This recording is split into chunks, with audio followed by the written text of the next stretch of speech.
नए वक्फ कानून में तमाम वक्फ प्रॉपर्टी का असर नो रजिस्ट्रेशन करना लाजमी है और इसके लिए हुकूमत ने उम्मीद नामी एक पोर्टल बनाया है। उस पोर्टल पे जाके तमाम वक्फ प्रॉपर्टी का रजिस्ट्रेशन करना होगा। अगर इस पे रजिस्टर्ड नहीं होगा तो उसको वक्फ प्रॉपर्टी के जुमरे में नहीं माना जाएगा नए कानून के मुताबिक। कानून को सुप्रीम कोर्ट ने अभी रोक भी नहीं लगाई है। अब जब अगली नवंबर में सुनवाई होगी तब देखा जाएगा, लेकिन अभी चूंकि इस कानून पे रोक नहीं है तो उसके मुताबिक तमाम वक्फ प्रॉपर्टीज को रजिस्टर करना लाजमी बन गया है।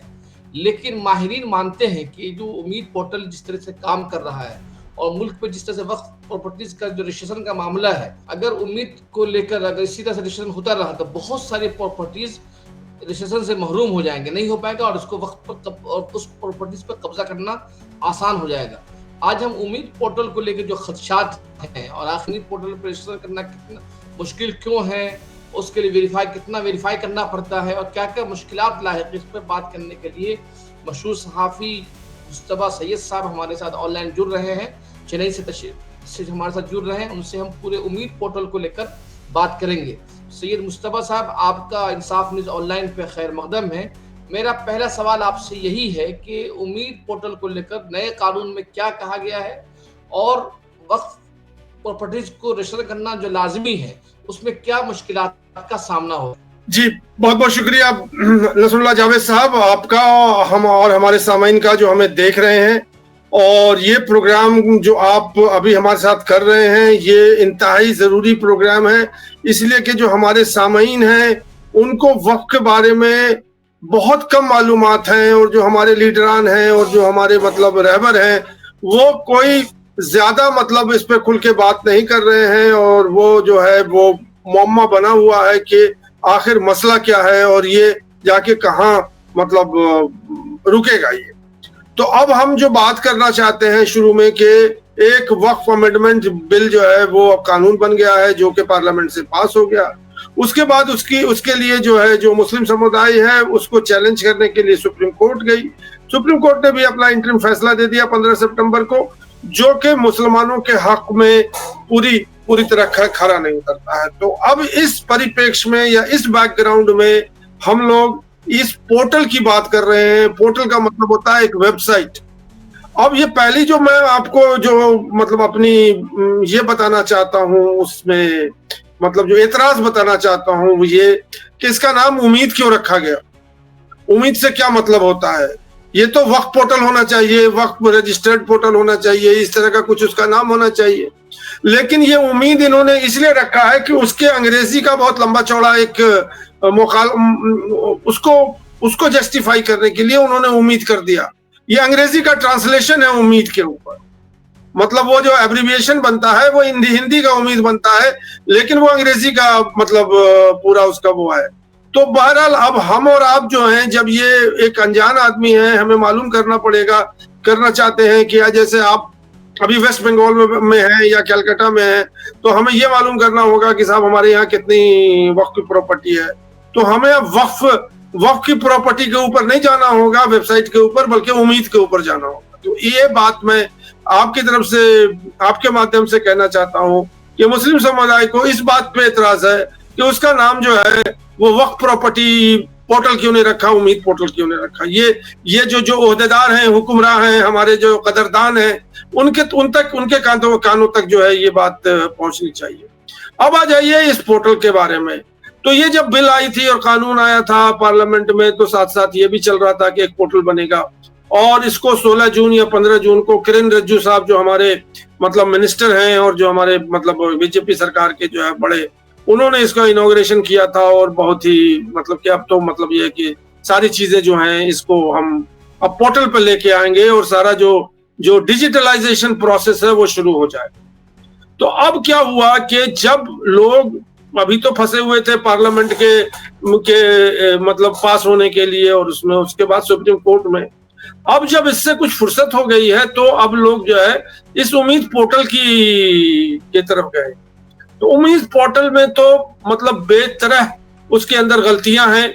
अब जो लोग वेबसाइट बनाना चाहते हैं या बनाते हैं उन्हें मालूम है कि उसके अंदर क्या क्या क्लॉज होने चाहिए, उसके अंदर क्या क्या कॉलम होने चाहिए। एक तो सबसे बड़ी बात है उन्होंने जो कॉलम बनाए हैं वो मतलब वाहियात है, मैं यही कह सकता हूं, क्योंकि उस कॉलम की भरपाई हो ही नहीं सकती है।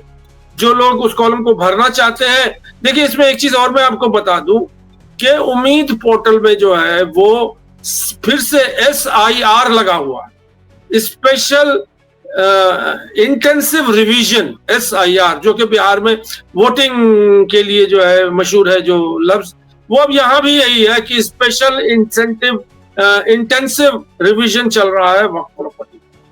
तो अब ये जो वक्फ प्रॉपर्टी जो SIR के माध्यम से उम्मीद पोर्टल में जाके रजिस्टर होंगे, उसके अंदर जो है बहुत सारे क्लॉजेस हैं जो कि कॉलम्स हैं जिसको आपको फिल करना होगा। अगर वो आप नहीं फिल करेंगे तो वो रजिस्टर्ड ही नहीं हो। तो अब इसमें जो है मैं आपसे ये बताना चाह रहा हूं कि जो सबसे पहला क्लॉज है वो है डॉक्यूमेंटेशन का। आपकी ये प्रॉपर्टी, अगर कोई प्रॉपर्टी है जो कि वक्फ है, उसका डॉक्यूमेंट कहाँ है? डॉक्यूमेंट नहीं है तो आप वक्फ से हाथ धो बैठिए। डॉक्यूमेंट अगर है तो लेके आइए और उसके बाद जो है उसमें आप रजिस्टर कराइए।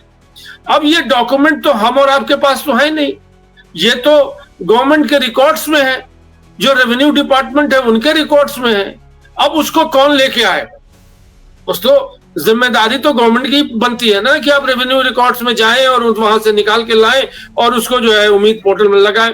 उन्होंने वक्फ बोर्ड के मेंबर को कह दिया कि साहब आप लेके आओ। अब वक्फ बोर्ड के मेंबर से हमारी बात हुई है तो वो ये कहते हैं कि जब हम रेवेन्यू रिकॉर्ड डिपार्टमेंट में जाते हैं, उनसे कहते हैं कि ये निकालो, तो वो कहते हैं कि हमारे पास है ही नहीं है डॉक्यूमेंट। इसका मतलब है कि वो तो रजिस्टर ही नहीं होगा। तो ये तो सबसे बड़ा, बहुत बड़ा मसला जो अभी फंसा हुआ है। अब मैं आपको आपके माध्यम से अपने सामाइन को बताना चाहता हूं कि वक्फ प्रॉपर्टी जो है वो उसको समझना बहुत जरूरी है। पहले तो यह है कि कितनी वक्फ प्रॉपर्टी मुसलमानों की है, जिसको मुसलमान कहते हैं कि ये वक्फ प्रॉपर्टी। तो अभी जो खुलासा हुआ है वो मतलब वक्फ बोर्ड की तरफ से कि हिंदुस्तान में 8.7 लाख जो है वक्फ प्रॉपर्टी, 8.9 से नीचे 8 से ऊपर कोई पॉइंट पे प्रॉपर्टी है जो कि वक्फ बोर्ड की प्रॉपर्टी। इस प्रॉपर्टी में जो है 39,000 एकर्स ऑफ लैंड जो है वो वक्फ प्रॉपर्टी। ये बात जो है वो मीडिया में और सारी जगह प्रचार प्रसार के माध्यम से हमारी कानों तक पहुंचा है और हम आपकी तरफ। अब इसकी जो बात जो यहाँ पर आ रही है, ये तो प्रॉपर्टी है। अब ये बताइए कि इंडिविजुअल ये प्रॉपर्टी कहाँ है पूरे हिंदुस्तान में और किस हालत में है और इनका क्या लेखा जोखा है। तो अब मैं दूसरी तरफ आपको लेके जाऊंगा। मैं 2-3 बातें अपने सामाइन से बताना चाहता हूं कि जो वक्फ प्रॉपर्टी है वो तब से हिंदुस्तान में कायम है जब से पहला मुसलमान हिंदुस्तान में आया होगा। जब से मुसलमान की बोबाश जो है हिंदुस्तान में है, तब से वक्फ प्रॉपर्टी चलती आ रही है। और ये क्यूमुलेटिव प्रॉपर्टी है जो कि कई साम्राज्य, कई जो है हुकूमतों और कई गवर्नमेंट और कई शासक इसको देख चुके हैं और वक्फ प्रॉपर्टी चलती आ रही है। अब ब्रिटिश गवर्नमेंट जो आई तो उसने पहली बार एक इंडिया का लैंड सर्वे करवाया जो कि 1880-90 के दहाई से लेके 1920 तक चला। अब वो डॉक्यूमेंट अब जो है आज के डेट में वो एक रजिस्टर्ड डॉक्यूमेंट है, गवर्नमेंट का डॉक्यूमेंट है, जिसको सरकार भी मानती है और सब लोग मानते हैं कि जो भी उसमें लिखा हुआ है वो हर्फ आखिर है। अब उसके अंदर जो है वो एक प्रॉपर्टी मान लीजिए है, उसको उसके कॉलम में उन्होंने कह दिया कि ये वक्फ की प्रॉपर्टी है, वक्फ प्रॉपर्टी ये लिखा हुआ है, मैंने देखा। लेकिन उसका विस्तार उसमें नहीं है।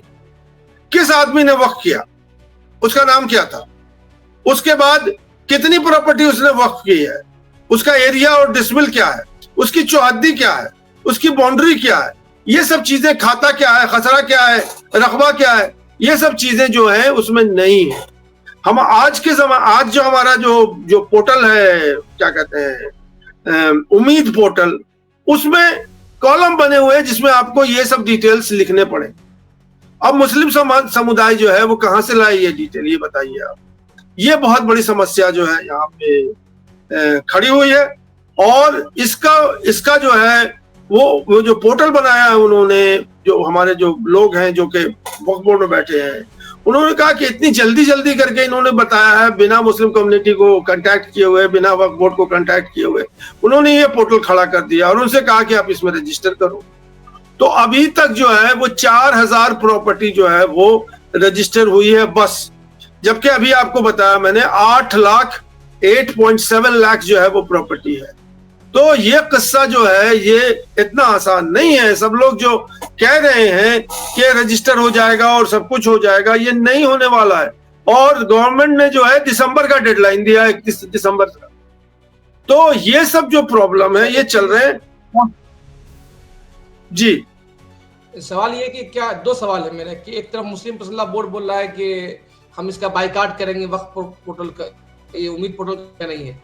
और दूसरा सवाल मेरा आपसे ये कि अगर दिसंबर के बाद, अगर दिसंबर तक रजिस्ट्रेशन नहीं हुए तो क्या उन तमाम प्रॉपर्टी का वक्फ हैसियत छीन ली जाएगी?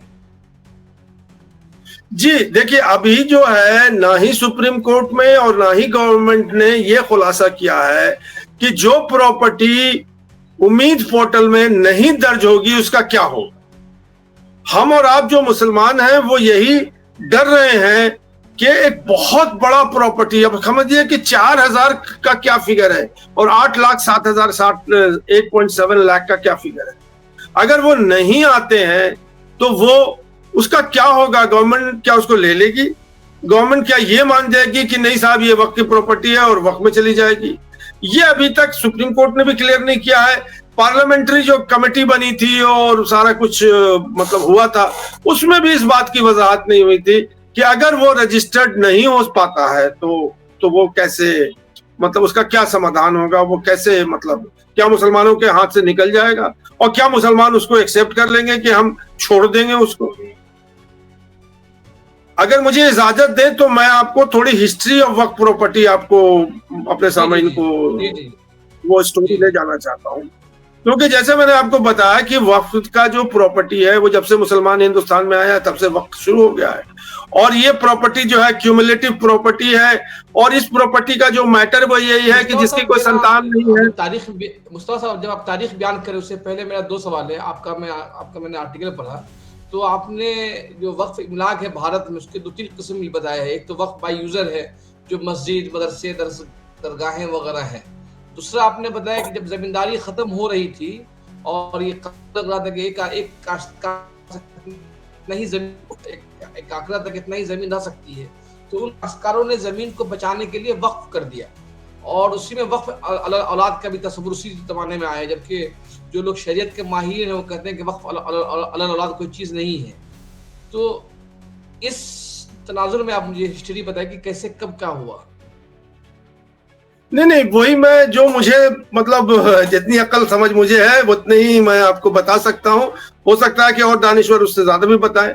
मैं यही बताना चाह रहा था कि जो प्री ब्रिटिश जो वक्फ थे वो तो चलते आ रहे थे, रिकॉर्ड चलते आ रहे थे। उसको ब्रिटिश ने अपने अंदर अपने रिकॉर्ड में उसको संभाल लिया और ब्रिटिश जो साम्राज्य थी उसने एक वक्फ का रिकॉर्ड जो है जिसको खतियान कहते हैं पूरे इंडिया में, वो लैंड सर्वे किया था, उसमें उन्होंने आइडेंटिफाई कर दिया था वक्फ सर्वे का।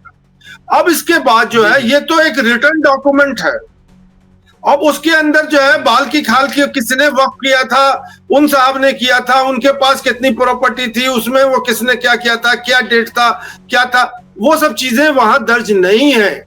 अब ये गवर्नमेंट को फैसला करना पड़ेगा कि इसका हम करें तो क्या करें। उम्मीद पोर्टल जो है उसके अंदर तो वो दर्ज हो नहीं सकता जिसकी डिटेल्स नहीं है।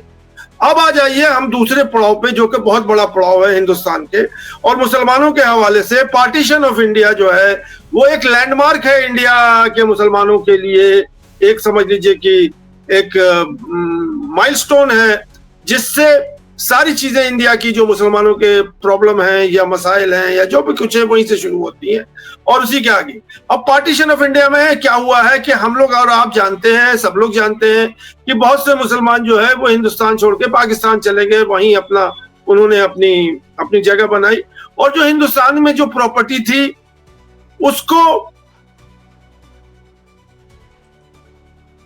हेलो हेलो आवाज आ रही है? मैं फिर से हाँ एडिट कर देंगे आप, मैं फिर से शुरू कर। देखिए पार्टीशन ऑफ इंडिया जो है वो एक लैंडमार्क है इंडियन मुस्लिम्स के हिस्ट्री के लिए और उससे बहुत सारी चीजें जो इंडिया के प्रॉब्लम्स हैं वो मुंसलिक है। और ये जो प्रॉब्लम वक्फ का है वो ये है कि सबसे ज्यादा वक्फ जो हुआ है वो पार्टीशन के 1947 1948 के आसपास, जो मुसलमान हिंदुस्तान से छोड़ के पाकिस्तान चले जा रहे थे उन्होंने अपनी प्रॉपर्टी को वक्फ कर दिया। अब ये जो वक्फ किया है ये उस टाइम ओरल हिब्बानामा होता था। उन्होंने ये कह करके कर दिया कि ये प्रॉपर्टी हमारा, ये घर है, मैं इसको वक्फ कर रहा हूं और मैं जा रहा हूं। वो चले गए, उसका कोई रिटर्न डॉक्यूमेंट उन्होंने नहीं बनाया। अब तो एक पार्टीशन का जो माहौल था, मतलब खून खराबे का और अनरेस्ट का, वहां वो कहां जाते ऑफिस में और कहां जाकर करके वो स्टैम्प पेपर खरीदते और उसके बाद जो है अपनी प्रॉपर्टी को वक्फ किया। उन्हें तो जाना था पाकिस्तान, तो वो तो चले गए। एक बहुत लार्ज साइज ऑफ प्रॉपर्टी जो है वो पार्टीशन के टाइम वक्फ हुई है, इस बात की मैं निशानदेही करना चाहता हूं। दूसरा माइलस्टोन जो है वो 1955 में जब जमींदारी सिस्टम गवर्नमेंट ऑफ इंडिया ने अबॉलिश किया, तो जो मुस्लिम जमींदार थे उन्हें जो है इस बात का मतलब एहसास हुआ कि ये जो प्रॉपर्टी है वो हमारी गवर्नमेंट इसको ले लेगी, तो इससे अच्छा है कि हम जो है अपने मजहब के लिए इसको हम वक्फ कर दें। तो बहुत बड़ी प्रॉपर्टी उन लोगों ने जो है, जो जमींदार थे उन लोगों ने जो है वो वक्फ किया। यहाँ भी फिर वही बात आई कि उसको रजिस्टर्ड नहीं किया उन्होंने। वो जो भी बात है, एक तो हम वक्फ कर रहे हैं, फिर उसके ऊपर हम पैसा लगाए और जाकर के रजिस्ट्री ऑफिस में जाके रजिस्टर नहीं करे, तो उन्होंने रजिस्ट्री नहीं किया। तीसरा माइलस्टोन जो है वो 1968-69 का है, जबकि गवर्नमेंट का एक बहुत बड़ा फरमान आया था कि urban and rural ceiling act वो लेके आए थे गवर्नमेंट ऑफ इंडिया। उसमें क्या हुआ था कि जो भी लोग मतलब साहिब हैसियत थे या अपने मतलब विसात से बहुत ज्यादा जमीन या बिल्डिंगें या शॉप्स अर्बन लोकेलिटी में और रूरल एरिया में जमीन, उसको उन्होंने, गवर्नमेंट ने मिनिमम एक फैमिली, एक आदमी के ऊपर उन्होंने कहा था कि 25 एकर्स और 15 एकर्स ऑफ लैंड आप रख सकते हैं। जबकि ऐसे ऐसे लोग जो थे जो कि मतलब 300 बीघा खेत और 1,000 बीघा खेत, तो वो गवर्नमेंट उसको ले रही थी। तो इन लोगों ने उस जमीन को जो है मतलब वक्फ कर दिया और ये जमीन जो है ये वक्फ की प्रॉपर्टी हो गई। अब इसका जो है अगेन कोई रजिस्टर्ड डीड नहीं आया। तो मैं आपको यही इस माध्यम से बताना चाह रहा हूं कि जो रजिस्टर्ड मतलब डॉक्यूमेंट्स हैं वो तो 8 लाख और जो भी 8.7 लाख की जो फिगर दे रहे हैं वहां तक तो नहीं पहुंच सकती है, कभी भी नहीं पहुंच सकती है। वो 1 लाख भी पहुंच जाए तो बहुत बड़ा, अभी तो 4,000 ये मतलब रजिस्टर्ड हुआ है। तो इस बात का लबो लबाब यही है कि मुसलमान जो है जो इस भरोसे बैठा हुआ है कि हमारी तो इतनी प्रॉपर्टी है, हमारी इतनी प्रॉपर्टी है। अब ये जो लोग कहने वाले ये कह रहे हैं कि गवर्नमेंट ऑफ इंडिया के पास जो है, जो उनका रेलवे डिपार्टमेंट और डिफेंस डिपार्टमेंट है, ये दोनों जो है सबसे ज्यादा इंडिया के लैंड को ऑक्युपाई किए हुए हैं, लेकिन उन दोनों के को मिला भी दे तो उससे ज्यादा प्रॉपर्टी जो है वो वक्फ की प्रॉपर्टी है। और एक स्टैटिस्टिक्स मेरे पास जो अभी है वो ये है कि इंडिया की पूरी धरती, जितना भी इंडिया का पूरा लैंड मास है, उसका 5% जो है वो वक्फ प्रॉपर्टी है। ये जो है ये आंकड़े मैं हवा में नहीं दे रहा हूं, ये मतलब सर्कुलेशन में है। ये 5% जो है वो धरती इंडिया की, तो एक तो समझ लीजिए कि अगर सबको जोड़ दे, एक जगह मिला ले, तो एक स्टेट के बराबर हो जाएगी। 5% इंडिया का लैंड मास जो है वो तो एक स्टेट के बराबर का हो जाएगा। तो एक तरफ तो ये बात है कि इतनी प्रॉपर्टी है, और ये मैं कह रहा हूं कि ये प्रॉपर्टी जो है ये हवाई प्रॉपर्टी नहीं है, ये इनका डॉक्यूमेंटेशन है। इनके जो है वक्फ बोर्ड के पास इनका पूरा लेखा जोखा है। जो चीज नहीं है वो उनका बाकायदा जो डॉक्यूमेंट है वो नहीं। मेरी तो कई वक्फ बोर्ड के लोगों से बात हुई है इस मामले में, इसीलिए मैंने वो लेख लिखा जिसको आपने पढ़ा है, और मैं कुछ एग्जाम्पल भी दे सकता हूं आपको इसी के हवाले से। अब यूपी में जो है वो करीब करीब 3 लाख वक्फ की प्रॉपर्टी है। 3 लाख, शिया और सुन्नी दोनों वक्फ बोर्ड को मिला लीजिए तो 8 लाख में से तो 3 लाख तो यूपी ही वाले जो हैं। और दूसरा जो सबसे बड़ा वक्फ प्रॉपर्टी है, ये आपके माध्यम से बताना चाहता हूं, वो पंजाब और हरियाणा में है मुसलमानों की प्रॉपर्टी, जहां पे पंजाब और हरियाणा में मुसलमान की पॉपुलेशन 2% से भी कम है। वो तो सब पाकिस्तान चले गए। तो अभी आज जो वक्फ बोर्ड की रिकॉर्ड है, आप देख लीजिए, मैंने देखा भी था एक बार पंजाब के वक्फ बोर्ड के जो पोर्टल है उसमें कितनी प्रॉपर्टी है उसकी, वो उसमें लिखित है। तो अब बात जो हम लोग ये कह रहे हैं, जो हम फिर घूम फिर करके आ रहे हैं कि उम्मीद पोर्टल जो है, इसके लिए तो हमारे मदनी साहब जो हैं जमायत उलमा हिंद, उन्होंने उसको बाइकआउट कर दिया है। उन्होंने तो अभी डेफर कर दिया है भारत बंद का जो उन्होंने कॉल दिया था। तो अभी ये जो रिलीजियस फेस्टिवल है तो अभी उन्होंने इसको आगे बढ़ा दिया है। और 16 नवंबर को उन्होंने रामलीला ग्राउंड दिल्ली में एक कॉल दिया है वक्फ प्रॉपर्टी को। तो मेरा यही कहना है कि जो वक्फ प्रॉपर्टी वो रजिस्टर कर रहे हैं उम्मीद पोर्टल में, वो तो ठीक है, उससे हम और आपको कोई मतलब वो नहीं है, इतराज नहीं। अब आ जाइए, एक चीज और मैं अपने सामने को बता देना चाहता हूं कि वक्फ की जो प्रॉपर्टी है वो किस तरह की प्रॉपर्टी, ये बहुत जरूरी है सामने को। तो एक जो बात वो कहते हैं वक्फ बाय यूजर, वक्फ बाय यूजर, ये बहुत जमाने से चल रहा है। वक्फ बाय यूजर का मतलब क्या होता है, किसी ने समझाया नहीं है मुसलमान कम्युनिटी को। वक्फ बाय यूजर, देखिए मुसलमानों के पास जो है, जो कुछ जो है वो धर्म के लिए जो प्रॉपर्टी यूज कर रहे हैं, जैसे कि मस्जिद है, और मस्जिद में कौन जाएगा, मुसलमान जाएगा। उनका कब्रिस्तान है, वहां कौन जाएगा, मुसलमान जाएगा। उनके ईदगाह है, वहां कौन जाएगा, मुसलमान जाएगा। वो उनके दरगाह है, वहां कौन जाएगा। तो इस तरह की जो प्रॉपर्टी है जिसको मुसलमान यूज कर रहे हैं अपने रोजमर्रा की जिंदगी के लिए और उनके इसके लिए, उसको हम वक्फ बाय यूजर कहते हैं। अब ये जो नया पोर्टल आया है और ये जो वक्फ बाय यूजर है, ये करीब करीब 4 लाख प्रॉपर्टी है वक्फ by user. Half of the जो प्रॉपर्टी है उसकी आधी जो है वक्फ बाय यूजर की प्रॉपर्टी। अब ये प्रॉपर्टी जो है वो उम्मीद पोर्टल में नहीं रजिस्टर होगी, इसलिए कि उसका डॉक्यूमेंट नहीं है। अब मस्जिद किसने बनवाई, उसका क्या रिकॉर्ड है। मस्जिद तो पूरी कम्युनिटी के लिए की होती है, मतलब सब लोग मिलके बनाते हैं उसको। कब्रिस्तान जो है वो सबके लिए होता है। तो अभी जो मैं आपसे गुफ्तगू कर रहा था, पहले इसी पे आ जाए वक्फ यूजर। दूसरी जो बहुत बड़ी प्रॉपर्टी मुसलमानों की है वो है आर्कियोलॉजिकल सर्वे ऑफ इंडिया के तहवील में, उनके हाथ में जितने भी मतलब मेडिवल मॉन्यूमेंट्स हैं, उन सब में मसाजिद हैं, उन सब में जो है वो कब्रिस्तान है, वहां टॉम है, जो कि कायदे के मुताबिक वो वक्फ की प्रॉपर्टी होनी चाहिए, क्योंकि वो मुसलमानों की प्रॉपर्टी है। अब मस्जिद को कौन, लेकिन उस पर सुप्रीम कोर्ट ने कहा कि भाई आर्कियोलॉजिकल सर्वे के पास अगर है भी तो क्या हर्ज है, उसका जो मस्जिद है तो मस्जिद ही रहेगा, उसका कोई जो नेचर तब्दील नहीं हो रहा है।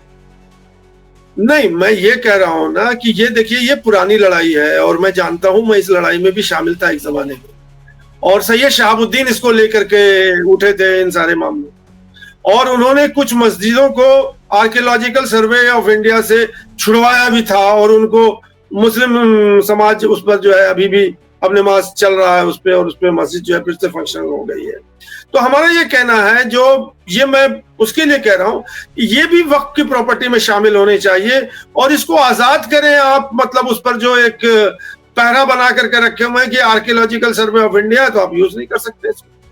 तो ये मैं आपसे बताना चाह रहा था कि ये दूसरी किस्म की प्रॉपर्टी।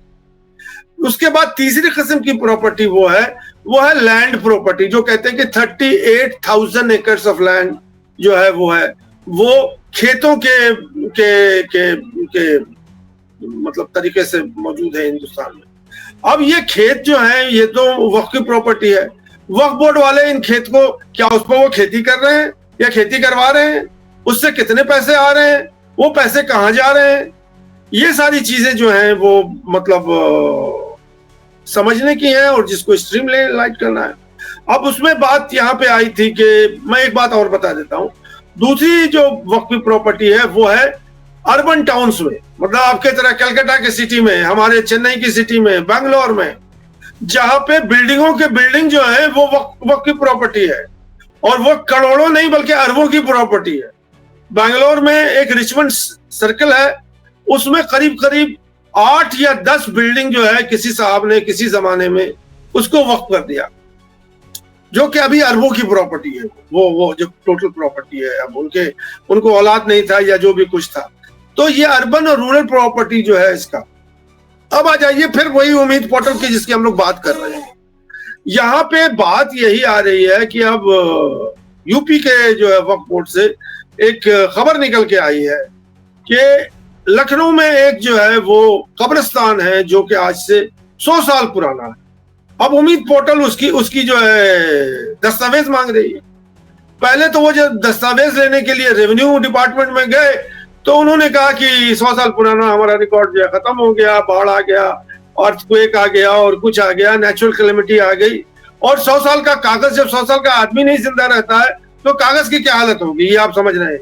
उसको कागज को अगर आप पकड़ेंगे तो कागज अपने आप जो है टूट जाएगा। तो इस हालत में है। और ये सारे डॉक्यूमेंट जो हैं जो कि उत्तर प्रदेश और उनसे लगे हुए मतलब जो जगह हैं वो सब के सब अरबिक और पर्शियन में है, जिसको पढ़ने वाला कोई नहीं। वो निकल भी जाएंगे अगर तो उसको पढ़ने वाला कोई नहीं, उसको ट्रांसलेट करने वाला कौन नहीं। अब हरियाणा से और जगहों से जो है कुछ और खबरें आई हैं महाराष्ट्र से कि अब जो रूरल प्रॉपर्टी है, खेत है, मान लीजिए कि एक आदमी है उसके पास 10 बीघा खेत है, उसने 2 बीघा खेत जो है वो वक्फ कर दिया, बाकी जो है उसके को शेयरर जो फैमिली वाले हैं वो हैं। अब वो 2 बीघा खेत जो है उसकी बाउंड्री कहां से आती है, उसकी चौहद्दी क्या है, नॉर्थ साउथ ईस्ट वेस्ट, वो कुछ नहीं लिखा हुआ है। अब कहां से हम उम्मीद पोर्टल में उसको लेके आएंगे। तो अब ये जो डिस्कशन है मैं अब आगे की तरफ लेके जा रहा हूं कि मुस्लिम जो है इतना बड़ा लॉस ऑफ प्रॉपर्टी, ये जो पूरी जो कवायद बीजेपी गवर्नमेंट ने खड़ी की है वो इसलिए खड़ी की है कि मुसलमानों को उनकी जो जायदाद है उससे हम बेदखल करें। और इसलिए वो वक्त का पूरी प्रॉपर्टी, वो जो बात कर रहे हैं कि वहां करप्शन है और ये है वो है, तो अब करप्शन की कौन गुहार सुनता है भाई। मोदी सरकार में तो करप्शन का एंड हो चुका है। वो जो करप्शन का जो की बात है, तो हम करप्शन की बात नहीं कर रहे हैं, लेकिन वो हवाला दे रहे हैं जो हमारे वक्फ की प्रॉपर्टी को स्ट्रीमलाइन करना चाह रहे हैं कि वक्फ में बहुत करप्शन है, इसलिए हम उसको जो है मतलब स्ट्रीमलाइन करना चाहते हैं और उसको ये करना चाहते हैं। ये तो बिल्कुल डे लाइट रॉबरी है। जैसे वोट चोरी हो रही है वैसे मुसलमानों की प्रॉपर्टी की चोरी हो। अभी तक ना ही सुप्रीम कोर्ट को जी। अब हम आखिर 2 बातें हैं। एक तो मेरा सवाल 2 है। पहला सवाल है, क्या मुस्लिम पर्सनल लॉ बोर्ड का उम्मीद का बायकाट करने का फैसला सही है या गलत है। दूसरा मेरा सवाल आपसे ये है कि जो जिस बदउनवानी तब आपने इशारा किया है, क्या उम्मीद पोर्टल के खिलाफ बेसिकली तौर पे जो उम्मीद पोर्टल में जो खराबियां हैं, खामियां हैं, क्या इसके खिलाफ अलग से कोई एप्लीकेशन कोर्ट में दायर किया जा सकता है कि भाई ये कमी है, इसकी वजह से ये प्रॉब्लम हो रही है। जी, ये जो अभी आपने सवाल किया है ये बर्निंग सवाल है, सारे मुसलमानों के जहन में आ रही है। पहली बात तो ये है कि पूरा उम्मीद पोर्टल जो है उसको स्क्रैप कर दिया जाए। यहाँ हमारे लीडर हैं एमएच जवाहरुल्लाह जो एक पॉलिटिकल पार्टी चलाते हैं और एमएलए भी हैं, उन्होंने ये कहा है कि ये एंटी कॉन्स्टिट्यूशनल है उम्मीद पोर्टल, इसकी कॉन्स्टिट्यूशन में कोई जगह नहीं है। तो उन्होंने ये भी अपील किया है मुस्लिम पर्सनल लॉ बोर्ड को कि इसमें आप रजिस्ट्रेशन वगैरह नहीं कराएं, आप छोड़ दें। बुलडोजर लेके आएंगे तो देखेंगे हम पूरे हिंदुस्तान में मुसलमानों की जो प्रॉपर्टी है उसको हासिल करने के लिए तो बुलडोजर ही चलेगा ना पूरे हिंदुस्तान में। फिर उसका क्या मतलब नतीजा होगा वो तो दुनिया देखेगी। तो एक तो बात यह है। दूसरी बात जो आपने कहा था कि क्या इसके लिए हम सुप्रीम कोर्ट पे जा सकते हैं, बिल्कुल जा सकते हैं इसके लिए, क्योंकि हमें तो ये मालूम है कि हमारे पास हमारे पास जो है 8.7 लाख वक्फ प्रॉपर्टी है जो कि लिखित डॉक्यूमेंट है, ये इतनी है। अब इसके अंदर अगर उम्मीद पोर्टल में वो एक लाख या 50,000 मतलब अगर रजिस्टर कर भी लेंगे तो क्या मुसलमान मान लेगा। अब ये जो कॉल है ये सुप्रीम कोर्ट के माध्यम से, गवर्नमेंट के माध्यम पर जाएगी और इसका नतीजा जो मैं आपको बता रहा हूं, जो हम कंक्लूजन की तरफ जा रहे हैं कि गवर्नमेंट को अगर अमन व अमान बहाल करना है और हिंदुस्तान के अंदर कॉम्युनल फ्रिक्शन को मतलब दबाना है तो गवर्नमेंट को ये मान लेना होगा कि जो भी वक्फ की प्रॉपर्टी मुसलमानों की है, चाहे उसके पास डॉक्यूमेंट हो चाहे नहीं हो, वो मुसलमानों की प्रॉपर्टी है और वो वक्फ प्रॉपर्टी है। फिर से उसकी जो है आप फिर से लेजर बना लें, फिर से उसकी डिजिटलाइजेशन कर लें, या जो कुछ करना है वो कर लें, उससे कोई मुसलमान को इतराज नहीं। लेकिन अगर ये प्रॉपर्टी गवर्नमेंट ले लेगी, नेशनलाइज कर लेगी, तब तो बहुत बड़ा समस्या है। यही कहानी है। तो क्या ऐसा खतरा है कि जो प्रॉपर्टी वक्फ उम्मीद में रजिस्ट्रेशन नहीं हो पाई दिसंबर के बाद, तो क्या मिसाल के तौर पे जामे मस्जिद दिल्ली है, उसकी अपनी एक प्रॉपर्टी है, एक मस्जिद, उसके बाहर इतना बड़ा एरिया है, अगर वो उम्मीद पोर्टल में रजिस्ट्रेशन नहीं हो पाता है, तो क्या बाद में हुकूमत उसको नेशनलाइज कर सकती है?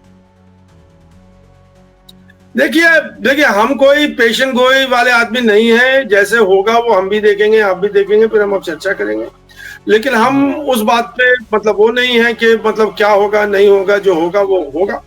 और अब जो हम आपसे बात को खत्म करना चाह रहे हैं वो यही खत्म करना चाह रहे हैं कि अपनी कम्युनिटी को, मुस्लिम समुदाय को, मुस्लिम कम्युनिटी को इस बात के लिए हम उजागर करना चाह रहे हैं, उनको चेतना दे रहे हैं, उनको हम वेकअप कॉल दे रहे हैं कि देखिए इस बीजेपी की सरकार में कुछ भी हो सकता है। जी जी। बाबरी मस्जिद तो एक छोटा सा एग्जाम्पल है। और वो ये कह रहे थे कि आपके तो इतने मस्जिद हैं, एक बाबरी मस्जिद को छोड़ दीजिएगा तो क्या जाने लगेगा। अब जो उम्मीद का जो मैटर है या वक्फ का जो मैटर है, ये तो पूरे हिंदुस्तान में मुसलमानों को उनके धर्म स्थल से बेदखल करने के लिए आप जमीन पे नमाज नहीं पढ़ सकते हैं, आप मस्जिद में नमाज नहीं पढ़ सकते हैं, खुले आसमान के नीचे नमाज नहीं पढ़ सकते हैं। अब तो मस्जिदें चली जाएंगी आपकी, आपके मुर्दे जो है कब्रिस्तान में दफन नहीं होंगे।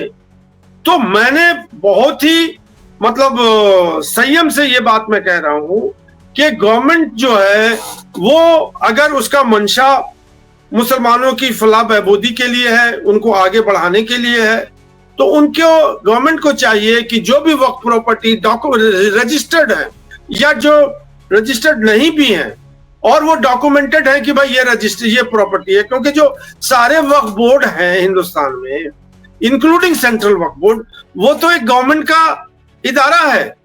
जैसे और भी डिपार्टमेंट होते हैं वैसे वक्फ बोर्ड भी एक डिपार्टमेंट है जिनको पैसा गवर्नमेंट देती है, जिनके जो अहदेदार है उनको गवर्नमेंट देती है।